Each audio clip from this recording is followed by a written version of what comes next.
Sejak 15 Agustus 2018, Bawaslu Kabupaten Kota telah menjadi permanen, termasuk di Bawaslu Kabupaten Kudus.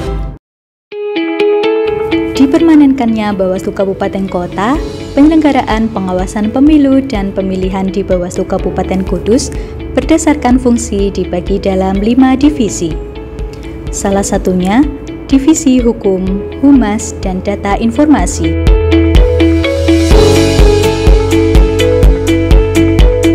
Siapakah anggota Bawaslu Kabupaten Kudus yang membidangi hukum, humas, dan data informasi? Bahrudin, Sarjana Hukum Islam, Magister Hukum.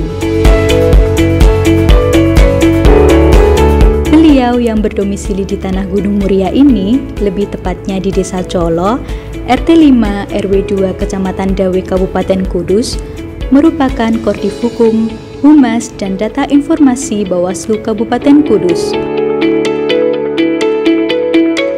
Kalian tahu nggak sih fungsi dari Divisi Hukum, Humas, dan Data Informasi itu sendiri? Divisi Hukum, Humas, dan Data Informasi mengkoordinasikan fungsi 1. Penyiapan analisis dan kajian hukum.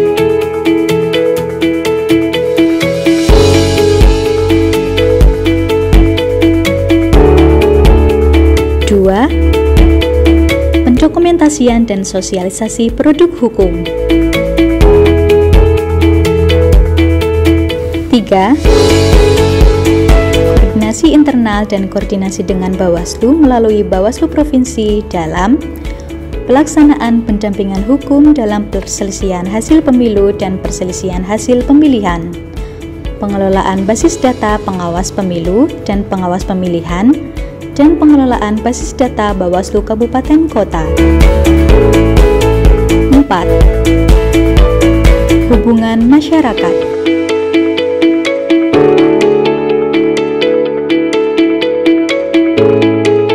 5.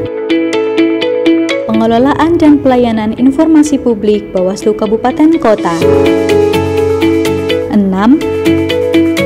Sosialisasi dan peningkatan kapasitas di bidang hukum, humas, pengelolaan dan pelayanan informasi publik, dan atau data informasi. 7. Pemantauan dan evaluasi. 8. Penyiapan laporan tahapan pemilu dan pemilihan, laporan tahunan, dan laporan akhir Divisi Hukum, Humas, dan Data Informasi. Divisi Hukum, Humas, dan Data Informasi juga mengelola PPID Bawaslu Kabupaten Kudus loh. Bawaslu Kabupaten Kudus berkomitmen memenuhi hak publik untuk memperoleh informasi secara cepat, tepat, dan akurat melalui PPID Bawaslu Kabupaten Kudus.